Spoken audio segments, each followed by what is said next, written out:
You know that feeling, right? When you get this uh, really strong urge to do something good, to make a contribution. Oh, definitely. That sense that you need to step up and make a difference. Well, today we're diving into a moment like that from the Bible, 1 Chronicles 17. It involves King David.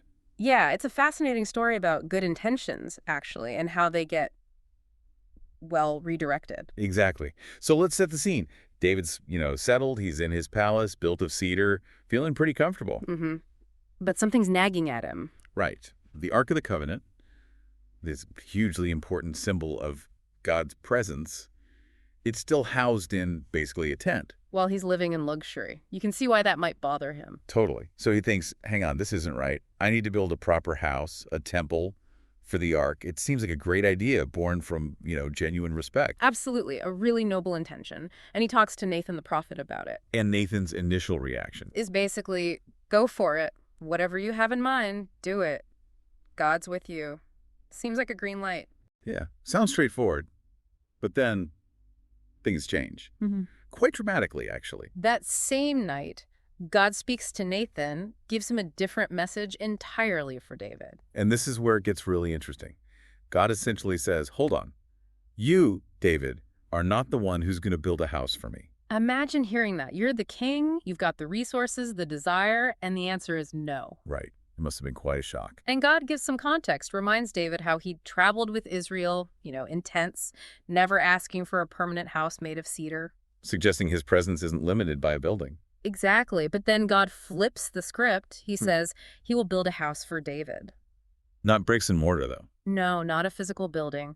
God promises David an enduring dynasty, a lineage, a royal house that will last. That's the house God will build. Wow. So David offers to build a physical house for God.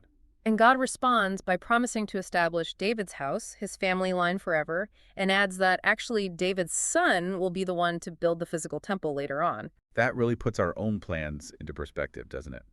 David's good idea versus this massive generational promise. It absolutely does. Which brings us to, well, what does this ancient story mean for us? How can it possibly strengthen our faith today? Okay, so let's unpack that. What's the first big takeaway here? For me, it's got to be about good intentions. Right. They're good, they're important, but maybe not the whole story. Yeah, David's desire was honorable, no doubt. But it seems it needed to align with God's bigger picture, his specific plan. Makes you think, doesn't it? Yeah. How often do we charge ahead with our own great ideas, things we're sure are good? Without maybe pausing to really check if they fit into that larger divine plan. Exactly. It encourages us, I think, to bring those strong convictions, those passions into prayer, to ask, okay, God, is this your path for this or just mine? It's humbling because our vision is, well, limited. We see the here and now. While God sees the whole timeline. So when a door closes on our plan, like it did for David, It's not necessarily rejection. It could be redirection. towards something maybe much bigger, maybe something we couldn't even conceive of ourselves, it requires a level of trust, definitely. So how did David handle this no? Did he argue? Get bitter? That's what's so striking. No, his response recorded in Scripture is one of just deep humility and gratitude, actually. He prays this incredible prayer. Which really stands out. You might expect disappointment, maybe some pushback. But he acknowledges God's authority, God's wisdom, which gives us another insight, I think. How we react when our plans get stalled or changed. Precisely. Do we get frustrated?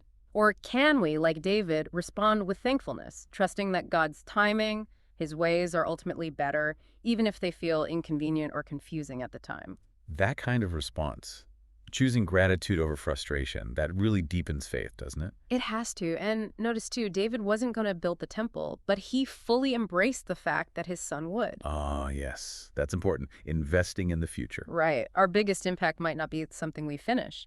Maybe our role is to lay the groundwork, to empower the next generation. It shifts the focus from my achievement right now to something more like a lasting legacy. And what kind of legacy truly lasts?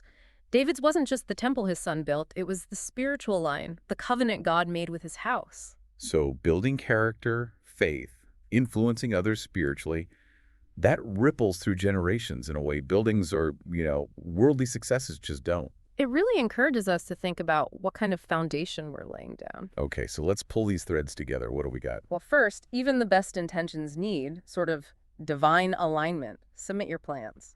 Second, God's plans often blow ours out of the water. Trust his bigger vision. Third, reacting to delays or no's with gratitude actually strengthens faith. It builds trust. Fourth, investing in the future in those who come after us is key to a real legacy. And finally, focusing on that spiritual legacy. That's what endures. That has lasting impact. And just think about God's response again. David offers a temple. God gives him an everlasting dynasty. It's so much more than David asked for. It really is. Yeah. Which leads to the question for you, listening right now. What are your plans, your desires to do good? And how open are you to the idea that God might have something different, maybe even grander in mind? Understanding this story really can bolster your faith today. It shows God sees the long game. Yeah, he's faithful across generations. His promises hold. And it helps us trust his timing, even when it feels off or confusing from our perspective. It points towards that enduring plan, that lasting legacy he builds. So here's something to ponder. How might your current desire to make a difference fit into a larger, maybe unseen divine story? Consider the legacy you're building not just in what you achieve today, but in the faith and the investments you make in what truly lasts.